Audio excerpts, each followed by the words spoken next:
আমাদের অধিকার সভা। আমার অধিকার হনন হচ্ছে, অধিকার ফিরে পাওয়ার জন্যই আজকে আমাদের অধিকার সভা। কিভাবে অধিকার হনন হচ্ছে? সংবিধানের একাধিক ধারাকে কিভাবে সংশোধনীর নামে ভায়োলেট করেছে, আঘাত দিয়েছে। আমি গত বছর এখানে এসেছিলাম, প্রায় 1 বছর আগে, না, চুলচেরা বিশ্লেষণ তখন আমি করেছিলাম, অনেক আমি বলেছিলাম। যাক, সে বিষয়ে আমি আর বিস্তারিত বলবো না, কিন্তু আমরা বলি দ্য রিলিজিয়াস এন্ডাওমেন্ট অ্যাক্ট 1863 সালের আইন অনুযায়ী ধর্মীয় এই সম্পত্তি রক্ষণাবেক্ষণ করার সেখানে পুঙ্খানুপুঙ্খ আলোচনা করা হয়েছে। তারপরে হিন্দু সমাজের হিন্দু ধর্মীয় সম্পত্তি, মন্দির, দেবদেবীর নামে উৎসর্গীকৃত সম্পত্তিকে রক্ষণাবেক্ষণ করার জন্য আলাদা আলাদা কোন রাজ্যের আইন আছে, আবার কোন রাজ্যের একাধিক মন্দিরের আইন আছে। ঠিক একইভাবে পার্সি ভাইদের তাদের ধর্মীয় সম্পত্তি রক্ষণাবেক্ষণের জন্য ট্রাস্ট অ্যাক্ট আছে, 1935-এর আশপাশে একটা আইন আছে। শিখ ভাইদের গুরুদুয়ারা সম্পত্তি রক্ষণাবেক্ষণ মেনটেন কিভাবে হবে তার জন্য আইন আছে।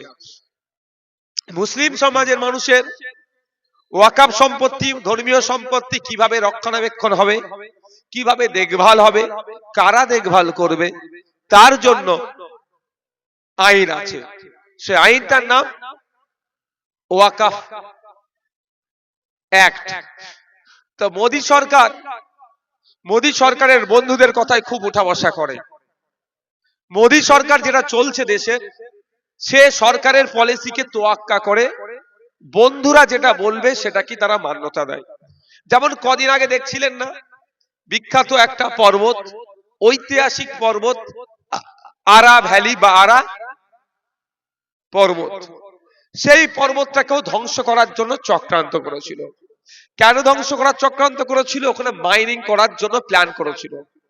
তো মাইনিং করার প্ল্যান সরাসরি করতে পারবে না, পাহাড়কে ওই রকম ভাবে ধ্বংস করা যায় না।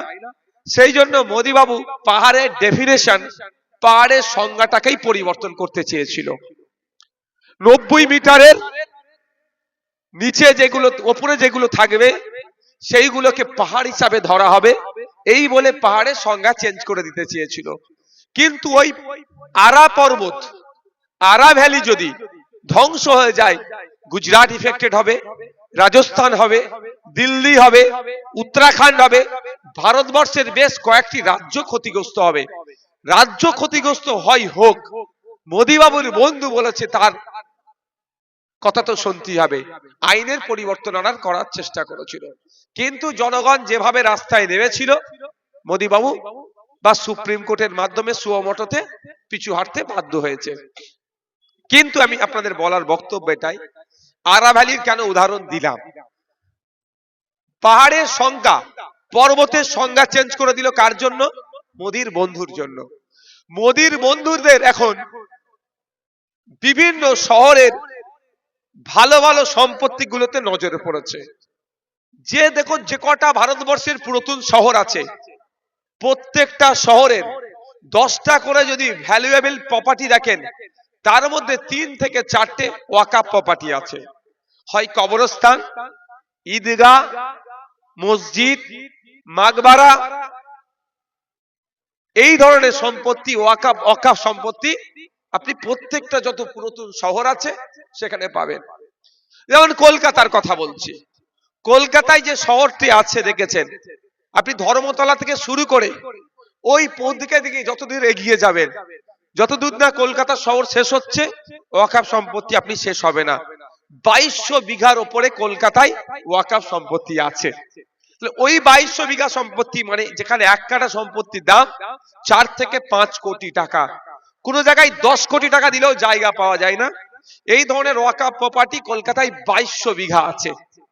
তো এই ধরনের ওয়াকফ প্রপার্টি দিল্লিতে আছে, মুম্বাইয়ে আছে, মাদ্রাজে আছে, আহমেদাবাদে আছে, গুজরাটে আছে, আপনার এলাহাবাদে আছে, জয়পুরে আছে, যত পুরাতন শহর আছে ভারতবর্ষের সব শহরে আছে। তো মোদীর বন্ধুরা সমীক্ষা চালিয়ে দেখলো এই সম্পত্তিগুলো আমাদের লাগবে। মোদীকে বলল মোদি ডাইরেক্ট দিতে পারবে না কেড়ে। সেই জন্য বললো বন্ধু একটু দাঁড়াও, একটু অপেক্ষা করো, আমার হাতে সংখ্যা আছে, আমার হাতে এমপির সংখ্যা বেশি আছে, আমি তোমাকে ঠিক গিফট করব। সেই জন্য পার্লামেন্টে উভয় কক্ষে আলোচনা হলো। আলোচনা হওয়ার পরে কিন্তু যুক্তি তর্কে মোদি বাবুরা পরাজিত হয়েছিল, কিন্তু সংখ্যা বেশি, সেই জন্য সংখ্যার জোর দেখিয়ে ওয়াকফ সম্পত্তির দখলের জন্য সংশোধনী নিয়ে আসলো। ইন্ডিয়ান লিমিটেশন অ্যাক্ট, যেটা ওয়াকফ সম্পত্তি শুধু নয়, কোন সম্পত্তির ক্ষেত্রেই, ধর্মীয় সম্পত্তির ক্ষেত্রেই প্রযোজ্য নয়। লিমিটেশন অ্যাক্ট কি? আপনার আমার যে সম্পত্তি আছে, কেউ যদি 12 বছর ওখানে একভাবে বসবাস করে, আপনি তাকে আর তুলতে পারবেন না। সেটা সে খাতাই কলমের জায়গার না মালিক হলেও সেক্ষেত্রে তার একটা রাইট ওখানে থেকে যাচ্ছে, আপনি তাকে তুলতে পারবেন না। তো ইন্ডিয়ান লিমিটেশন অ্যাক্ট কোন ধর্মীয় সম্পত্তির ক্ষেত্রে প্রযোজ্য ছিল না। অর্থাৎ কোন দেবদেবীর নামে সম্পত্তি, কোন মন্দিরের নামে সম্পত্তি, কোন মসজিদের নামে সম্পত্তি, গুরুদুয়ারার নামে সম্পত্তি, যাই থাকুক না কেন, ওই সম্পত্তি 12 বছর কেন 120 বছর কেউ বসবাস করলে ইন্ডিয়ান লিমিটেশন অ্যাক্ট অনুযায়ী সে ক্লেম করতে পারবে না। এত পর্যন্ত ছিল। মোদি বাবু তার বন্ধুর হাতে সম্পত্তিটা তুলে দেওয়ার জন্য নতুন যে অ্যামেন্ডমেন্ট নিয়ে এসেছে, নতুন যে সংশোধনী নিয়ে এসেছে, সেই সংশোধনীতে ইন্ডিয়ান লিমিটেশন অ্যাক্টকে তুলে দিচ্ছে। অর্থাৎ কেউ যদি 12 ঘন্টা বসে 12 বছরের সার্টিফিকেট বার করে নিতে পারে, আর কেউ যদি 12 বছরও ওয়াকফ সম্পত্তি দখল করে রেখে কোর্টে উচ্ছেদের জন্য আমরা যদি তার বিরুদ্ধে মামলা করি, কিন্তু court as per Indian limitation act কে মান্যতা দিয়ে ওয়াকফ সম্পত্তিটাও সেও কিন্তু দখল করে নিতে পারে। এটা আমি উদাহরণ দিচ্ছি। আপনারা হাড়োয়া বিধানসভার মানুষ, হাড়োয়া বিধানসভায় একটি মাজার আছে, মাজারটি পীর কোরাচাঁদ রহমতুল্লাহ আলাইহির মাজার। 1000 বিঘে ওয়াকফ সম্পত্তি ছিল। সেই সম্পত্তি কমতে কমতে খাতাই কলমে আজও 1000 বিঘে দেখাতে পারা যাবে, কিন্তু কমতে কমতে কমতে কমতে 5 বিঘা ওয়াকফ সম্পত্তিতে ঠেকেছে। 995 বিঘা ওয়াকফ সম্পত্তি বিহাত হয়েছে। কিন্তু এতদিন পর্যন্ত আইন ছিল, সিট দ্বারা যুক্ত শুধু একজন সরকারের দরকার। সিট দ্বারা যুক্ত সরকার যদি থাকে, আইনের বলে বাকি 995 বিঘা সম্পত্তি যে কোনো টাইম কিন্তু উদ্ধার করে আবার ওই মাজার কমিটির হাতে তুলে দিতে পারত। সিট দ্বারা যুক্ত সরকার না থাকার ফলে উদ্ধার হয়নি। আগামী দিনে আমরা ভেবেছিলাম আমাদের যদি সুযোগ দেয় ওই সম্পত্তি উদ্ধার করে আমরা মাজার কমিটিতে তুলে দেব, কিন্তু আর সেই জায়গা রাখছে না। মোদিজি কি করলো? যে নতুন আইন এনেছে, ওই আইনে ইন্ডিয়ান লিমিটেশন অ্যাক্ট অনুযায়ী এবার কে 12 বছর আছে কি 12 মাস আছে, এটা ডিসাইড করবে কে? সরকার, লোকাল অথরিটি। লোকাল বডি তো জমি চুরি করতে ব্যস্ত, কারণ লোকাল বডি যারা চালাচ্ছে তাদের একটা অন্যতম নেতা ফিরহাদ হাকিম, ও তো সব থেকে বড় ওয়াকফ জমি চোর। ওর সাঙ্গপাঙ্গরা এখানে চুরি করতে আরো উৎসাহিত করবে মানুষকে। তাহলে নতুন যে আইন হলো, কোশ্চিন কালেও কিন্তু এই আইনের যতদিন না আমরা অ্যামেন্ডমেন্ট করছি, কিন্তু তাহলে ওই 995 বিঘা সম্পত্তি আর আমরা উদ্ধার করতে পারলাম না। এটা হচ্ছে একটা ভয়ঙ্কর। এবার আপনার এইটা ধরুন না ওয়াকফ প্রপার্টি, কেউ আজকে বসে গিয়ে কালকে যদি এটা নিয়ে ক্লেম করে যে আমি 12 বছর ধরে আছি, আপনাকে কোর্টে যেতে হবে। কোর্টে গিয়ে বলতে হবে না হুজুর কি জজ সাহেব ও 12 ঘন্টা বসে 12 বছরের কথা বলেছে, লিটিগেশন হবে, মামলা হবে, অশান্তি হবে। সে একটা অধিকার পেয়ে গেল। মোদি নতুন আইন করে এইভাবে ওয়াকফ সম্পত্তিগুলো কাটতে চাইছে। কেন? মোদির বন্ধুদের নজর পড়েছে লখনৌ সিটির one of the most valuable প্রপার্টিটা আমরা রাখতে, যেটা কবরস্থান অলরেডি হয়ে আছে। মোদির বন্ধুর নজর পড়েছে দিল্লির one of the most valuable property, যেটা এখন মসজিদ হয়ে আছে। মোদির বন্ধুর ওই যে বাসভবন আছে অ্যালটেনিয়া না কি নাম গো, অ্যান্টেলিয়া, খোঁজ নিন, এখনো মামলা চলছে। মোদির বন্ধুর বাসভবন ওটা কিন্তু ওয়াকফ প্রপার্টি, একটা অনাথ আশ্রমের সম্পত্তি। মেন সূত্র আমার মনে হয় ওখান থেকেই হয়েছে। ওই জায়গাটা উদ্ধার করতে হবে। আমরা মামলা করেছি ওয়াকফ বোর্ডকে ফিরিয়ে দাও, আর মোদির বন্ধুর ফাইনাল জাজমেন্টের দিকে এসে গিয়েছে সম্পত্তি ফিরাতে হবে। ঠিক সেই সময় নতুন আইন করে কি করে দিল, লিমিটেশন অ্যাক্ট চাপিয়ে দিল। অর্থাৎ কালকে যদি মামলায় হেরে যায় তখন কি বলবে, আমি তো 12 বছর ধরে এখানে আছি, আমি এটা ছাড়বো না as per Indian limitation act. তাহলে মোদি এই ক্ষতিটা মুসলমানদের করলো, এই ক্ষতিটা মুসলমানদের করেছে। আর দিদি সেই আইনটা পশ্চিম বাংলাতেও মেনে নিল। মোদিকে আমরা কেন ভোট দিই না, ক্ষতি করছে বলে তো। দিদিও কিন্তু বকলমে মোদির আইনটাকে পশ্চিম বাংলায় বকলমে ডাইরেক্ট মেনে নিল। তাহলে পশ্চিম বাংলার পীর গোরাচাঁদ হুজুরের নামের 995 বিঘা সম্পত্তি আর আমরা জীবনে উদ্ধার করতে পারবো না। তাহলে দিদি আমাদের উপকার করলো না ক্ষতি করলো? এটা আওয়াজ দিয়ে বলুন। একে তো মোদি বাঁশ দিচ্ছেই, মোদি তো ধ্বংস করছেই, সেই মোদির তালে তাল দিয়ে দিদিও কিন্তু আপনার আমার পূর্বপুরুষের রেখে যাওয়া ওয়াকফ সম্পত্তিকে দখল করে নিচ্ছে। এবার আপনাদের বলবো, এই মাঠে একটা লাইট থাকে, তাই তো নাকি? আজকে সেই লাইটটা জ্বলছে না বন্ধ আছে? বলুন একটু। বন্ধ আছে। এই লাইটটা তো এমনি সময় জ্বলে, ঠিক আছে, তাই তো নাকি? হ্যাঁ, আমি যদি বলি বলবে, ভুল বললে বলবে, আমার তাহলে ভুল ইনফরমেশন আসতে পারে। আমার কাছে একটা ইনফরমেশন এসেছে এই মাঠে নাকি একটা লাইট জ্বলতো, আজকে বন্ধ আছে। এটা ঠিক না ভুল একটু জানতে চাই আগে। এই বলতে ভয় লাগছে নাকি? হ্যাঁ ঠিক, তাহলে ইনফরমেশনটা সঠিক এসছে, ভুল ইনফরমেশনও তো আসতে পারে ভাই। হ্যাঁ, আজকে জ্বলছে না। এবার যে অফ রেখেছিল, যে অফ করেছে, যে অফ করেছে তার দোষ নয়, তার ওপর নেতৃত্ব তাকে বলেছে, নাহলে সে যে ডিউটিটা করে পদ তার কেড়ে নেবে, তাই তো নাকি? আচ্ছা, আমি এটা উদাহরণ দিচ্ছি। এবার সে বন্ধ করে দিয়েছে, ভালো কথা। প্রোগ্রাম তো হচ্ছে, হয়তো সবার মুখ আমি দেখতে পাচ্ছি না, বা সবাই আমার মুখ দেখতে পাচ্ছেন তো, আমি আমার সবাই দেখতে পাচ্ছি না। যাক, যে আজকে লাইটটা বা যারা আজকে লাইটটা বন্ধ করেছে তাদের উদ্দেশ্যে আমার একটু বার্তা দিতে চাই। আজকে যে আপনাদের মহল্লার কবরস্থানটা বেদখল হয়নি, আপনাদের মহল্লার কবরস্থানটা যে আজকে কেন্দ্রের সরকার কেড়ে নেয়নি, এটা মনে রাখবেন, কোন মমতা ব্যানার্জি অভিষেক ব্যানার্জির করা মামলাতে নয়। যার প্রোগ্রামের লাইট আপনি বন্ধ করে দিচ্ছেন সেই নওশাদ সিদ্দিকীর মামলা করার জন্য আপনার দাদর কবরটা এখনো সুরক্ষিত আছে। আমি ব্যক্তিগত আক্রমণে যাচ্ছি না, মাথায় শুধু তার ঢুকাতে চাইছি। আপনার আব্বাজি আম্মাজি যে কবরে শুয়ে আছে না, এখনো সেটাকে বুল্ডোজার দিয়ে পালিশ করে দিয়ে সরকারি আবাসন তৈরি করেনি, বা মদের ফ্যাক্টরি তৈরি করেনি, বা জুতোর ফ্যাক্টরি তৈরি করেনি। অভিষেক ব্যানার্জি মমতা ব্যানার্জির করা মামলাতে নয়, নওশাদ সিদ্দিকীর করা মামলাতে আপনার আব্বাজি আম্মাজির কবরস্থানটা এখনো সুরক্ষিত আছে, এটা মনে রাখবেন। বন্ধ করেছেন আমার কোনো যায় আসে না, কিন্তু একটু মাথায় রাখতে হবে কার কথা শুনে বন্ধ করছেন। সে আপনার বাপের কবরটাকেও সুরক্ষা দিতে পারছে না, আর যার প্রোগ্রামের আপনি বন্ধ করে ডিস্টার্ব করতে চাইছেন সেই নওশাদ সিদ্দিকী আপনার বাপের কবরটাকে সুরক্ষা দিচ্ছে।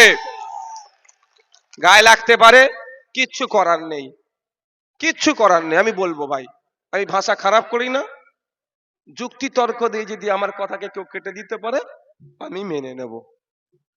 আমি অসত্য কথা বলি না, সত্য কথা বলি।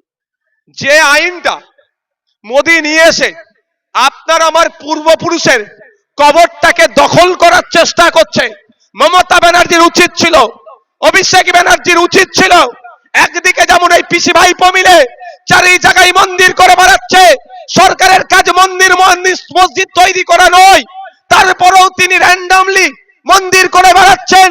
অপরদিকে মসজিদ না করলেও আমরা চাইনি সরকার মসজিদ করুক। আমি মুসলিম ঘরের জন্ম হয়ে বলছি, প্রয়োজন নাই সরকারের মসজিদে নামাজ পড়ার, আমার পূর্বপুরুষের রেখে যাওয়া মসজিদে আমি যথেষ্ট নামাজ পড়ার জন্য। কিন্তু আমার প্রশ্ন থেকে যাচ্ছে, আপনি একদিকে দুর্গাঙ্গন করছেন, সেই রাজারহাটের কবরস্থান বেহাত হয়ে যাচ্ছে, মোদিকে উল্টে আপনি সহযোগিতা করছেন। আপনার কাছ থেকে অন্তত এটা আশা করেছিলাম, আপনি মহাকাল মন্দির বানাচ্ছেন, আপনি দীঘাতে জগন্নাথ ধাম বানাচ্ছেন, আপনি আপনার দুর্গাঙ্গন করছেন, সাথে সাথে অন্তত নতুন না বানালো মন্দির, মসজিদ না বানালো, মসজিদের দরকার আছে ভাই? মমতা ব্যানার্জি বানিয়ে দেবে, তারপরে নামাজ পড়তে হবে, এরকম ব্যাপার আছে নাকি? হ্যাঁ, আপনারা কি চান সরকার মসজিদ করে দিক? আমি তো চাই না। কদিন আগে আমাকে বলছিল একজন, জানেন, আমি আপনাদের জানিয়ে রাখি, যে ওই ভাইজান আমাদের কবরস্থানটা, ওনা ঈদগাটা একটু ভেঙে গিয়েছে, সরকারি কিছু যদি প্রকল্প পাওয়া যায় আমি তাড়া দিয়েছি। আমি যে লজ্জা করে না? ইবাদত তুমি করবে আর সরকার তোমাকে পাকা করে দেবে? এটা এটা মাথা থেকে সরিয়ে দেবেন। মন্দির করেছে বলে মসজিদ করে দিতে হবে এরকম বায়না নয়, কিন্তু প্রশ্ন করতে হবে, যারা মন্দির মসজিদে যাচ্ছে তারা কি নিরাপদে আছে? আমার মায়েরা কেউ মন্দির কেউ মসজিদে যান, তারা কি নিরাপদে আছে? এটা প্রশ্ন করতে হবে। গত পরশুদিন ক্যানিং থানাতে পুলিশ কোয়ার্টারের মধ্যে একটি মেয়ে সুসাইড করেছে, পুলিশেও সে সুসাইড করেছে। এখন আমি আপনাদের বলে যাই, একটি জান মানে প্রাণ, একটা প্রাণ যায়নি, খোঁজ নিয়ে দেখুন একাধিক প্রাণ গিয়েছে। মানে বুঝতে পারছেন, জোর জবরদস্তি ওই পুলিশ অফিসারটা ওই মহিলাটার সাথে বারবার নোংরামি করার পরে তার একটি, বুঝে যাচ্ছেন কি বলছি, সবটা আমি ডিসক্লোজ করছি না, বুঝতে পারছেন তো? এইটা সুরক্ষা দেওয়ার দায়িত্ব মমতা ব্যানার্জির। তার পরিবর্তে কি করছে, ইনি উল্টে মোদি আইন করে কবরস্থানের জায়গা কেড়ে নিতে চাইছে, মোদি আইন করে মসজিদ মাদ্রাসা ওয়াকফ সম্পত্তি কেড়ে নিতে চাইছে, বকলমে মোদিকে তিনি সাপোর্ট করছেন। তাই আমাদের উচিত হবে, তো আমাদেরও ভাবতে হবে, আপনারা যারা আছেন আপনারাও কিন্তু কোনো অংশে দোষী কম নয়। আমি আপনাদের বলছি, এখানে যারা উপস্থিত আছেন, গত বিধানসভা নির্বাচনে খোঁজ নিলে দেখা যাবে 60 থেকে 70% আজকে যারা উপস্থিত আছেন তৃণমূলকে ভোট দিয়েছেন, তাই তো নাকি ভাই? ভুল বলছি নাকি? আগামীতে কাকে দেবেন সেটা আপনাদের ব্যাপার, কিন্তু আমার প্রশ্ন, আপনার ভোট নেওয়ার পরে মমতা ব্যানার্জি ক্ষমতায় আসলো, আপনি না ভোট দিলে মমতা ব্যানার্জি ক্ষমতায় আসতে পারতো না। আপনি ভোট দিয়েছেন, মমতা ব্যানার্জি ক্ষমতায় এসেছে, আপনার মসজিদ মোদি কাটতে চাইছে, মমতা ব্যানার্জির সহযোগিতা করছে। যদি একটা মসজিদ কাড়ে, যতটা বিজেপি দায়ী ততটাই তৃণমূল দায়ী, অতটাই যারা ভোট দিয়ে মমতাকে ক্ষমতায় বসেছে ওরাও দায়ী, মাথায় রাখবেন। কিন্তু তাই আগামী দিনে যেখানে ভোট দেবেন ভেবে চিনতে ভোট দেবেন। এই ভোটটা দিয়ে আমাকে মন্দিরকে সুরক্ষা রাখতে হবে, মসজিদকে সুরক্ষিত রাখতে হবে, প্রত্যেকটা ধর্মের স্থানকে সুরক্ষিত রাখতে হবে, তার জন্য আমাকে ভোটটা দিতে হবে। কেউ যদি মন্দির মসজিদ কাটতে চায়, তার বিরুদ্ধে লড়াই যারা করতে পারবে তাকেই ভোটটা দিতে হবে। আমি মুফতি নয়, ইসলামিক স্কলার আমি নয়, যারা ইসলামিক স্কলার আছে তাদেরকে জিজ্ঞাসা করবেন। আর এটা যে ধর্মীয় মঞ্চ, তো তাহলে আমি ফতোয়াটা এতক্ষণ হয়তো কারো কাছ থেকে জেনে হলেও আমি দিয়ে দিতাম, কিন্তু আপনার এলাকায় যারা ইমাম সাহেব থেকে শুরু করে মৌলানা সাহেব আছে জিজ্ঞাসা করবেন, যে মমতা ব্যানার্জির আমলে ওয়াসিম সরকার মুসলমানদের পবিত্র কোরআন শরীফকে নিয়ে অবাঞ্ছিত মন্তব্য, মিথ্যাচার, অর্ধসত্য মন্তব্য করলো, এখনো পর্যন্ত মমতা ব্যানার্জি তাকে গ্রেফতার করলো না, কিন্তু সরকারে মমতা ব্যানার্জি আছে, সালে মমতা ব্যানার্জি কলমে ওই আপনার অসীম সরকারের মন্তব্যের সাথে সহমত, বা মুসলমানদেরকে যে আঘাত দিয়েছে, কোরআন শরীফকে যে আঘাত দিয়েছে, বকলমে তাহলে মমতা ব্যানার্জি সেটাকে মেনে নিল, সেটাকে তিনি এন্টারটেইন করলেন। তাহলে আপনাদেরকে বলি, মমতা ব্যানার্জি যতটা দোষী, আজকে কোরআন শরীফ অপমানিত হওয়ার পরেও প্রতিবাদ হচ্ছে না সরকারের পক্ষ থেকে, তাহলে কিন্তু যারা ভোট দিয়ে মমতা ব্যানার্জিকে ওই জায়গায় পাঠিয়েছে তারা কতটা দোষী এটা আমি বলবো না, মুফতি সাহেবদের কাছ থেকে একবার আপনারা জেনে নেবেন। আজকে মনে হচ্ছে হ্যাঁ মমতা কেন আওয়াজ তুলেনি, মমতাকে ওই জায়গায় কে পাঠিয়েছে? আপনি পাঠিয়েছেন, উপহার দিচ্ছে। কে পাঠিয়েছে মমতাকে? মুখ্যমন্ত্রী। উনি কি জোর করে হয়েছেন নাকি? আর জোর করে যদি করে আপনারা তো মানুষ কি করছিলেন? হ্যাঁ, আজকে বলছেন মমতার পুলিশ কিচ্ছু করছে না। পুলিশের করার কি আছে ভাই? পুলিশের কিচ্ছু করার নেই। আমি পুলিশের বিরুদ্ধে নেই ভাই, পুলিশের কিচ্ছু করার নেই। ওসি কিছু করবে, ট্রান্সফার করে দেবে জঙ্গলমহলে। কি করবেন ভাই? কি করবে বেচারি? আইসি কিছু করবে, বড় বাবু মেজাবো এসআই সাহেব সাব ইন্সপেক্টর কিছু করবে? অ্যাসিস্ট্যান্ট সাব ইন্সপেক্টর সব ট্রান্সফার করে দেবে। কি করবে ওরা? ওরা হাত বাঁধা। সরকারের না হুকুম হলে কি করবে? কিন্তু যে কথা অসীম সরকার বলেছে এটা মেনে নেওয়া যায়? আপনি আমি বলছি মেনে নেওয়া যায় না, সরকার তাহলে কিভাবে মেনে নিচ্ছে? 2021 সালে নির্বাচনের সময় আপনারা ভোট দিয়েছিলেন কেন? এই দিন না দেখতে হয় তার জন্য তো নাকি? তারপর বাই ইলেকশন হয়েছে, সেই ইলেকশন হয়েছে কি না হয়েছে সব আমরা জানি। তারপরেও সারা রাজ্যের কথা বলছি, এই দিন না দেখতে হয় সেই জন্যই তো এখনো পর্যন্ত গ্রেফতার করেনি। আর আজকে আপনাদের বলি এটা হচ্ছে আপনাদের ভুল, আপনাদের জন্যই গ্রেফতার হয়নি। আপনারা যদি সোজা থাকতেন, আপনারা যদি 10টা নওশাদ সিদ্দিকী বানাতে পারতেন, এতক্ষণ কোমরে দড়ি বেঁধে ওকে জেলের মধ্যে হিড় হিড় করে টেনে নিয়ে যেত। আজকে ভাঙর একটা দিয়েছে তাই বলার আপনাদের স্বাধীনতাটুকু আছে। একটা ভাঙর দিয়েছিল বলে ওর নামে এফআইআর করাই ভাঙর থেকেই শুরু হয়েছে। তার আগে পর্যন্ত কেউ থানামুখী হতে সাহস দেখায়নি। আজকে দেখলাম তৃণমূলের এক নেতা গিয়ে এফআইআর করছে এমএলএ মন্ত্রী, ভালো কথা, কিন্তু আমিও দেখতে চাই ওই মন্ত্রীর অভিযোগের ভিত্তিতে এফআইআর হলো কি হলো না। কি বলছি বুঝে আসছে আপনাদের? আমি আবার ফিরে আসি ওয়াকাফের কাছে। ওয়াকাফ সম্পত্তি কাটতে চাইছে মোদি, আর মোদিকে সাপোর্ট করছে কে? দিদি। এবার আপনি আমি কি করব? আপনারাই ডিসাইড করবেন, ক্ষমতায় রাখবেন না ক্ষমতা থেকে সরাবেন, আপনাদের হাতে নির্ভর করছে। বন্ধুগণ, আমার এই বক্তব্য দিয়ে চলে যাবার পরে এলাকার তৃণমূল কারো অসুবিধা হচ্ছে না? শেষ করে দেবো ভাই, আমার কিন্তু প্রচন্ড ঠান্ডা লাগছে। কালকে সকালে আমি যেখানে প্রোগ্রাম রক্তদান শিবির আছে, আমার 4.5 ঘন্টা লাগবে যেতে। মানে বুঝতে পারছেন, আমি এখন থেকে ভাবছি কখন উঠবো, সকালে কিভাবে উঠবো। যদি আমাকে তাড়াতাড়ি ছেড়ে দেন আমি ভালো তাড়াতাড়ি বাড়ি চলে যাবো, যে ঘুমিয়ে পড়বো। 4.5 ঘন্টা লাগবে, এত দূরে প্রোগ্রাম জানেন। যাক, কি বলছিলাম, আমি চলে যাওয়ার পরে মিডিয়ার সামনে হয়তো এলাকার তৃণমূলের বন্ধুরা বলতে পারে, আজকে আমি একটু বেশি করে চর্চা করব ওয়াকাফ নিয়ে, শুনবেন তো? কে চোর কে ডাকাত বলতে লাগবে। সব থেকে বড় ওয়াকাফ চোর হচ্ছে ফিরহাদ হাকিম। আমি চলে যাওয়ার পরে তৃণমূলের বন্ধুরা বলতে পারে ভাইজান মিথ্যা কথা বলেছে বা নওশাদ সাহেব মিথ্যা কথা বলেছে। আমি এতটুকুই বলবো, আপনি কেন গায়ে নিচ্ছেন ভাই?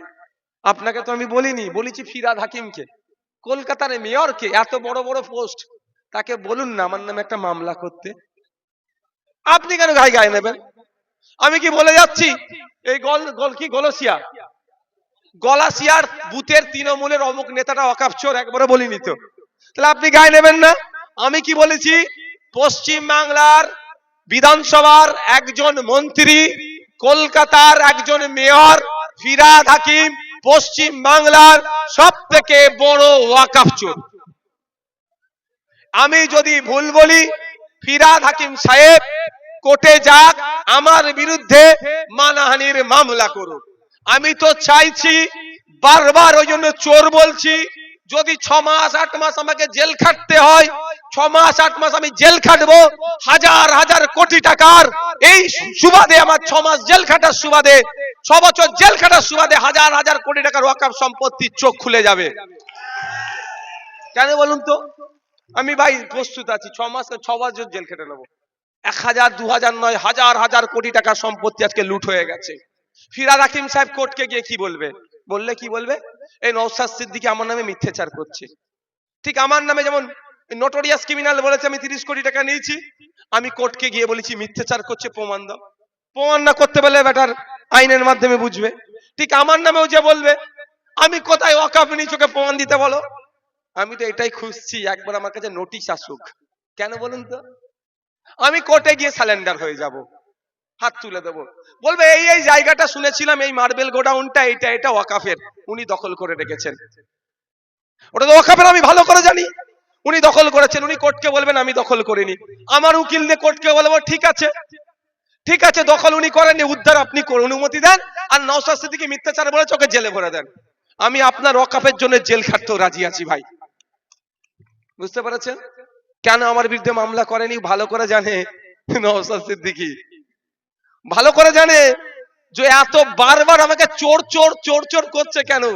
আমি এই জন্যই চোর চোর করছি, ওর একটু রাগ হয়ে যাবে, রাগ হয়ে আমার নামে মামলা করে দিক। আর যেই মামলা করবে হাজার হাজার কোটি টাকার ওয়াকফ সম্পত্তি আমি দরকার লাগলে আমার কুরবানি দেবো, আমার জীবনটা জেলে রেখে হলে আমি উদ্ধার করিয়ে দেবো। বন্ধুগণ, আমি চলে যাবার পরে তৃণমূলের বন্ধুরা যদি এখানে চর্চা করেন, তাদের বলবো আপনাদের বড় নেতা মুসলমানদের এখন মুখ্যমন্ত্রী পশ্চিম বাংলার ফিরহাদ হাকিম সাহেব, পাক্কা ওয়াকফ চোর, আবার মুসলমানদের মুখ্যমন্ত্রী। আমি চলে যাওয়ার পরে তৃণমূলের বন্ধুরা বলতে পারে ওয়াকফটা কেন্দ্রের আইন, ওয়াকফটা কেন্দ্রের আইন, যুক্তরাষ্ট্রীয় পরিকাঠামোতে কেন্দ্রের আইনকে মেনে নিতে হবে, এইভাবে আপনাকে বোঝাতে পারে। তারও আমি আজকে ওষুধটা দিয়ে যাচ্ছি। এখানে কেউ পলিটিক্যাল সায়েন্সের ছাত্র আছেন, আমি তার কাছ থেকে একটু শিখতে চাই। পলিটিক্যাল সায়েন্সের কেউ নিয়ে পড়াশোনা করেছেন, তার কাছ থেকে আমি কিছু শিখতে চাইবো আজকে। আছে কেউ? যদি থাকেন, আমি যদি ভুল বলি আমাকে সাজেস্ট করবেন। ভারতবর্ষের তিনটে ক্যাটাগরিতে চলে, সিস্টেমে চলে দেশ। আমরা ইউনিয়ন অফ স্টেট, এক একটা রাজ্যকে ইউনিয়ন হিসাবে ধরা হয়। পশ্চিমবাংলা সরকার বলি আমরা, আবার ভারত সরকার বলি।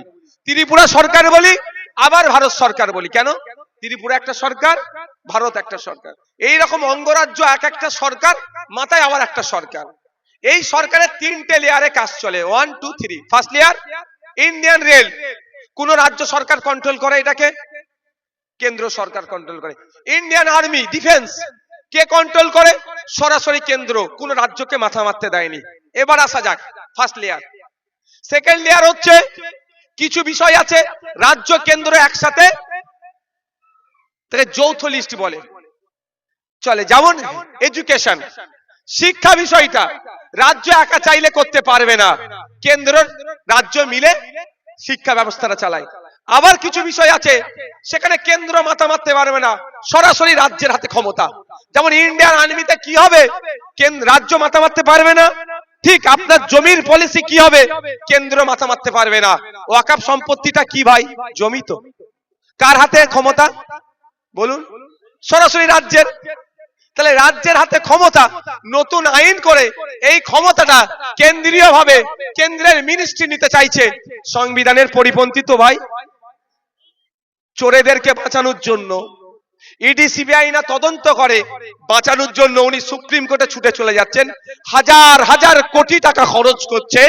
তাহলে ওয়াকফ সম্পত্তিকে বাঁচানোর জন্য, পশ্চিমবাংলার মুসলমানদের পাশে থাকার জন্য তিনি সুপ্রিম কোর্টে গিয়ে মামলা করলেন না কেন? শুধু তাই নয়, আমি যেদিনকে সুপ্রিম কোর্টে গিয়েছিলাম আমি বার্তা দিয়েছিলাম যে আমার রাজ্যের পক্ষ থেকে ভেবেছিলাম উকিল দাঁড়াবে, উকিল দাঁড়ায়নি, রাজ্য আমাকে এনওসি দিক, আমি আমার টাকা খরচ করে রাজ্যের নামে আমি উকিল লাগাবো। তাও কথা শুনেনি। নওশাদ সিদ্দিকী মামলা করা এক, আর রাজ্য মামলা করা মানে 10.5 কোটি মানুষ মামলা করা, দুটোর মধ্যে অনেক তফাৎ। রাজ্যের কাছে টাকা নাই, ওয়াকফকে বাঁচানোর জন্য মামলা করতে পারছে না। আমি বলেছিলাম উকিল নিয়োগ করুক, যত দামি উকিল দেবে। সুপ্রিম কোর্টের অভিষেক মানু সিংভিজি। আচ্ছা, আর একটা আছে এখন সমাজবাদী পার্টির রাজ্যসভার এমপি কপিল সিব্বালজি, টপ উকিল। এই উকিল রাজ্য লাগাক, নওশাদ সিদ্দিকী খরচ দেবে বলেছিলাম, কিন্তু তাও শোনেনি। কেন শোনেনি এবার বুঝতে পারছেন? এই হয়তো যুক্তি হয়ে গেছে মোদিজির সাথে দিদির। কি আমার ভাই ভাইপো আমার দলের ফিরহাদ হাকিম ডক্টর ফক্টর যা লুটেছে ওদেরটা তুমি ছেড়ে দেবে, এদেরটা বাদ দাও, তুমি বাকিটা লুটে নিয়ে নাও। হতে পারে এটা যে আমি যতটা চুরি করতে পেরেছি আমার থাকুক, বাকিটা তুমি নিয়ে নাও, আমারটা কাড়াকাড়ি করো না। কাড়াকাড়ির মধ্যে ভাইপোর অফিস আছে তো, কামাকি স্ট্রিট আমার ভাইপো নয় ভাই, আমাদের অভিষেক ব্যানার্জি দিদিমণির ভাইপো। অভিষেক ব্যানার্জি যে অফিসটাতে উঠা বসা করেন কামাকি স্ট্রিটে, ওটাও ওয়াকফ সম্পত্তি, মাথায় রাখুন। এটা হতে পারে তো? আমাদের ক্যামেরা হচ্ছে। অভিষেক ব্যানার্জি পার্লামেন্টে ছিল কি ছিল না সেই নিয়ে আমার কাছে নোটিশ পাঠিয়েছিল, তারপরে আমার কাছে আর আসেনি। আমি কি বলেছিলাম? কোর্টে দেখা হবে, শুনে খেলা যেত, আর আসেনি নোটিশ। তো আমি আজকে বলছি তো আবার, অভিষেক ব্যানার্জি কামাকি স্ট্রিটের যে অফিসটাতে বসেন, ওর যে সম্পত্তিটা হচ্ছে ওয়াকফ সম্পত্তি। এটা হতে পারে মোদিকে বলে দিয়েছে যে আমার ভাইপোর অফিস থেকে তোমাকে সরানো যাবে না, ভাইপো থাকবে, তুমি বাকি যা হচ্ছে লুটে নাও। যাক, আবার ফিরে আসি। তো আপনাদের এলাকার কেউ বলতে পারে যুক্তরাষ্ট্রীয়